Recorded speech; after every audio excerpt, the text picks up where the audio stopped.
If you commit to something, go all in. Say what you're capable of, and then back it up with real action. If you're unsure you can deliver, don't promise it. Don't stretch yourself too thin. Don't overload the moment with pressure and then hesitate. No more dipping your toes. Decide before the moment arrives. When it's time to go, dive in with intention. Finish it. Come out the other side with clarity, not regret. If this message is already hitting you deep, drop a like. It helps get this out to someone who really needs it. It's the half-hearted efforts that haunt us, the maybes, the what-ifs. When you don't fully commit, you're left wondering what could have been. But when you give it everything, no matter the outcome, you gain peace. You learn, you grow, you find out, yes, this is for me, or no, it's not. And either answer is valuable. We spend so much time only halfway showing up, for ourselves, for others. We barely scratch the surface of who we could be. We don't challenge ourselves enough, don't celebrate ourselves enough. We rarely give ourselves credit when we succeed, and we're often too harsh when we stumble. It's time to start being fully ourselves, disciplined, self-aware, and honest. Yes, pat yourself on the back when it's earned. And yes, call yourself out when you've strayed. Be your own coach. Be your own mirror. I once heard someone say, "You're so full of yourself."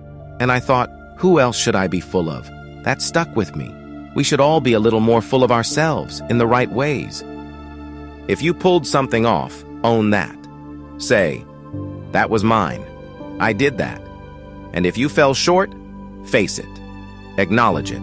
Learn from it. But don't carry guilt and regret like a backpack full of bricks. Those will drag you down before your time. Forgive. Adjust. Turn the page. You're the author of your story. There are habits, physical, mental, spiritual, that reduce pain, that build joy, or at the very least, bring stability. That's not luck. That's design. You can reverse engineer satisfaction. And yes, it's often easier to support others than to support yourself. But try. Give yourself that same grace. When things go sideways, the instinct is to point the blame inward.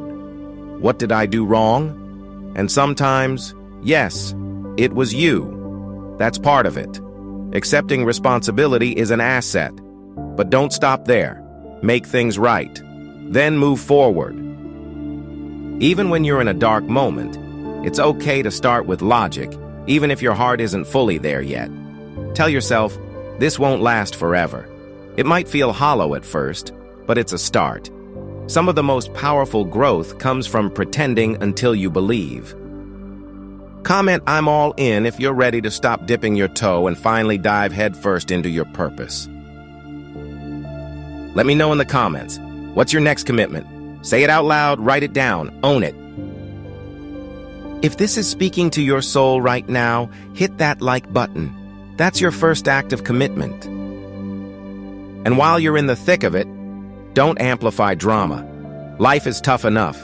You'll get hit with sadness, frustration, restlessness, but sit with it. Listen to what it's teaching you. And when the fog lifts, reflect. Understand how you got through. We always dissect the lows, but what if we studied the highs just as much? When things are working, take note. What were you doing differently? What habits aligned? Gratitude, presence, routine. It's rarely an accident. Bottle that. Revisit it. It's not always about picking the perfect path. Sometimes the important thing is just to choose a direction and follow through.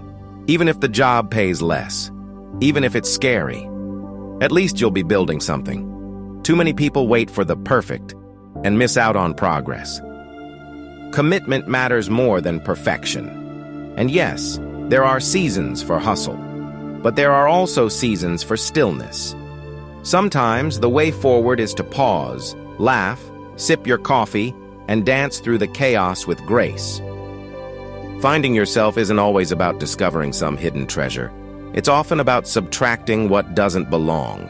When you remove what you're not, what's left is more true. It's easier to say, not this, than this is me.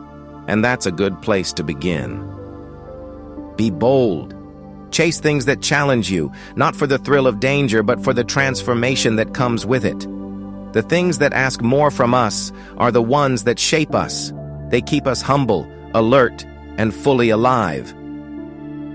Success feels different when you've earned it, when you've put in the reps, felt the weight, and still showed up.